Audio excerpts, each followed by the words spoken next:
On est en 2018. Tu lances ta meilleure game de Fortnite. Tu lances le jeu, tu dis tu vas passer une super game avec tes bros. T'es là, t'es avec ta canette de Oasis bien fraîche que ta mère t'a laissé dans le frigo pour cette soirée qui va être juste incroyable. Puis après, quand t'as terminé, tu te mates une petite série à tes pentantes du nom de Monster School.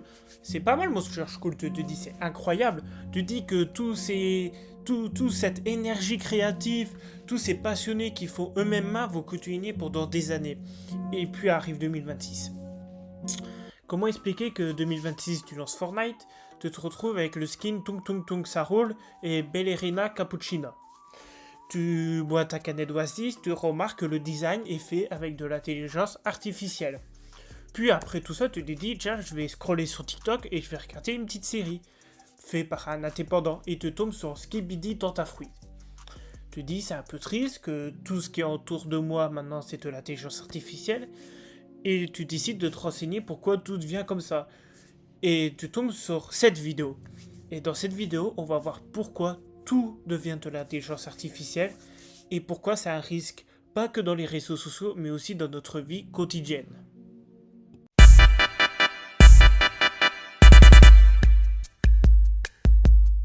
Alors notre histoire commence en 1950, et oui, aussi vieux que ça, qui l'aurait cru. C'est la première mention de l'intelligence artificielle commence par un certain Alan Turing. Il se demandait si un jour les ordinateurs, ou même une machine tout court, pourraient imiter ou soit penser par elle-même. C'est en 1956 que la question de l'intelligence artificielle a été vraiment discutée par les plus grands scientifiques de cette époque, lors de la conférence de Taramount Summer Research Project. Désolé, c'est vraiment compliqué à le dire, je ne suis pas bilingue. Voici comment ça s'écrit, donc voilà. Et c'est vraiment à cette époque-là que les plus grands scientifiques se sont vraiment demandé est-ce qu'un ordinateur peut réfléchir par elle-même, d'après les travaux de notre cher ami précédent que j'ai déjà oublié son prénom. Ce sera donc en 1957 qu'un psychologue informaticien du nom de Frank Rosenblatt crée Perceptron, un des premiers réseaux neuronaux artificiels. Ça veut dire la toute première intelligence artificielle a été créée en 1957. Ça veut dire là, pour nous tous qui regardent cette vidéo ou qui l'écoutent, moi qui y compris dedans car je vais le regarder durant le montage, c'est l'intelligence artificielle est plus vieux que nous. L'idée de l'intelligence artificielle, c'est plus vieux que nous. Je vais pas vous raconter la suite, car la suite, on la connaît. Là, on a d'autres qui l'ont repris, puis ça a créé l'intelligence artificielle qu'on connaît aujourd'hui. Mais vous vous rendez compte que l'intelligence artificielle, c'est plus vieux que nous. Moi, ça me choque. Je sais pas vous, mais moi, ça me choque. Bon, maintenant, on va parler des dangers que l'intelligence artificielle peut provoquer sur les jeunes. Puis après, on va voir au fur et à mesure des âges.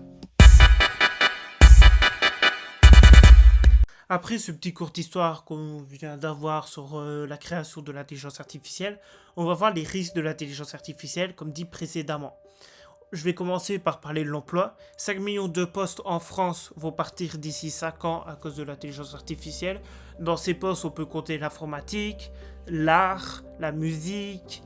Tous ces postes créatifs vont partir dans 5 ans, d'après les estimations du gouvernement, à cause de l'intelligence artificielle. Et ceux qui sont le plus touchés, bien sûr, c'est les jeunes. Maintenant, on va parler de la désinformation. Je vais parler de deux types de désinformation. Alors, on a ceux qui croient que des photos réelles sont de l'intelligence artificielle à cause des fakes qu'il y a. En tant que personne qui a vécu cette situation, croyez-moi, c'est pas drôle. Ça peut même arrêter vos études. J'ai dû arrêter mes études à cause de ça. Et c'est pour ça que le Tipeee, il est là pour m'aider à refaire mes études. Et voilà. Mais du coup, la désinformation, ça peut rendre paradoxer les gens, parce que la désinformation, c'est aussi les IA. Utiliser une IA pour faire une désinformation, utiliser l'IA pour faire de fausses photos, utiliser l'IA pour dénuder des personnes, et les poster sur Internet en disant « Tiens, elle m'a envoyé ceci, tiens, elle m'a fait ça », et c'est la désinformation pour détruire l'avenir de quelqu'un. Que ça, c'est la désinformation. Les fakes, les médias fakes, tout ça est fait avec de l'IA, il faut pas croire. Puis maintenant, on va parler des bails et discrimination. Voilà, ça revient un peu avec qu'est-ce que j'ai dit dans la désinformation. l'IA reproduit les préjugés des données d'entraînement. Quand vous faites une IA, vous entraînez l'intelligence artificielle. Et ça, il faut bien prendre en compte. Et il l'entraîne, mais dans le mauvais. Ça veut dire que l'intelligence artificielle va devenir mauvais. Et du coup, il y aura plus facilement le répondant, l'insulte, tout ça. Et ça va permettre à faire des messages haineux qui va être envoyé à des gens. Ils vont subir du cyberharcèlement. Voilà. J'aurais dû même appeler cette catégorie-là le cyberharcèlement.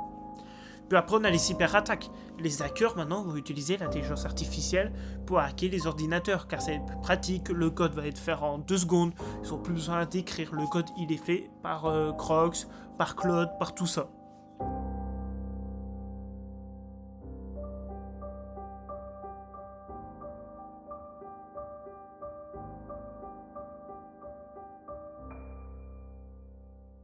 Les gars, là, ça va être un peu plus sérieux, je vais pas passer par 4 chemins. L'IA vole le boulot de milliers et de millions d'animateurs chaque année, vole des œuvres sans autorisation, balance du contenu sans âme. Le résultat, on a quoi? Des histoires plates, du contenu qui font un peu peur, du contenu qui se suit pas forcément. C'est triste, mais c'est vrai, c'est la réalité. On laisse nos formidables animateurs 3D, nos formidables dessinateurs qui font de l'animation avec leurs dessins sur le côté, au profil d'une IA qui n'a pas d'âme, au profil d'une IA qui pollue, au profil d'une IA qui n'est pas forcément la meilleure chose pour notre cerveau ou pour le divertissement, qui nous brainrotte le cerveau. En gros, vraiment, ça nous rend notre cerveau en pourriture. Notre cerveau devient vraiment pourri. Du coup, si je peux vous conseiller à regarder une série, mieux la Skibidi Tontafree ou les Brainrot, ça serait The Amazing Digital Circus. En plus, l'épisode 9 vient de sortir aujourd'hui, la série se termine aujourd'hui. Du coup, j'en profite, c'est pas une sponsor, hein, mais j'en profite juste pour vous dire que c'est 100% fait par humain, il n'a pas de l'intelligence artificielle, l'animation est folle, l'histoire elle est folle, les personnages sont hauts en couleur, il a une vraie ambiance années 80, jeu de PS1, un peu Liminal Space, il a vraiment une ambiance comme ça qui est juste folle. Ça fait rêver, il a un message derrière, un message comme quoi il faut pas arrêter nos rêves. Là aussi comment je peux expliquer ça, le message comme quoi il faut pas trop donner de pouvoir aux intelligences artificielles. Ça on apprend dans l'épisode 7 et 8. Je vous laisse regarder, je vais pas dire plus. Mais juste, je vais en profiter de faire un peu une petite pub pour eux, parce que je trouve que ça tombe au bon moment durant cette vidéo, et cette vidéo sera en principe le même jour que la sortie de The Amazing Digital Circus épisode 9. Du coup, on passe à la conclusion. Pour conclure cette vidéo, je dirais que l'IA en réalité elle est un peu dangereuse actuellement, voyant tout ce qu'on peut faire avec, dénuder des personnes, faire des deepfakes, faire croire des choses ou vice versa, que des vraies photos on fait croire que c'est l'IA pour piéger quelqu'un, l'empêcher de réussir dans son avenir, comme moi j'ai vécu. Du coup, je dirais que l'IA elle a quand même du positif, que l'IA c'est très bien pour corriger ses fautes et tout ça pour les gens en difficulté. Mais après, pour tout ce qui est côté divertissement, il faudrait arrêter de donner de l'importance à l'intelligence artificielle et plus privilégier des choses comme The Amazing Digital Circus, où c'est fait vraiment par des animateurs 3D. Du coup, je vous mets le lien de la chaîne de la personne qui fait ces animations 3D de The Amazing Digital Circus en description. Si vous voulez regarder, bien sûr, ce n'est pas sponsor. Bon, je vous dis bien de vous abonner, liker la vidéo. Si vous voulez me soutenir sur mes futurs projets d'études, ou bien vous voulez savoir un peu les avantages que vous aurez si vous me donnez un peu d'argent, mon Tipeee est en description. Bien sûr, c'est que pour ceux qui ont les moyens. Je vais pas demander à tout le monde. Déjà, si vous que likez, vous abonnez, vous partagez et vous commentez, c'est déjà très bien. C'est un énorme soutien et je vous remercie. Vous pouvez retrouver mes shorts où la plupart du temps, c'est des edits, soit un peu de tout et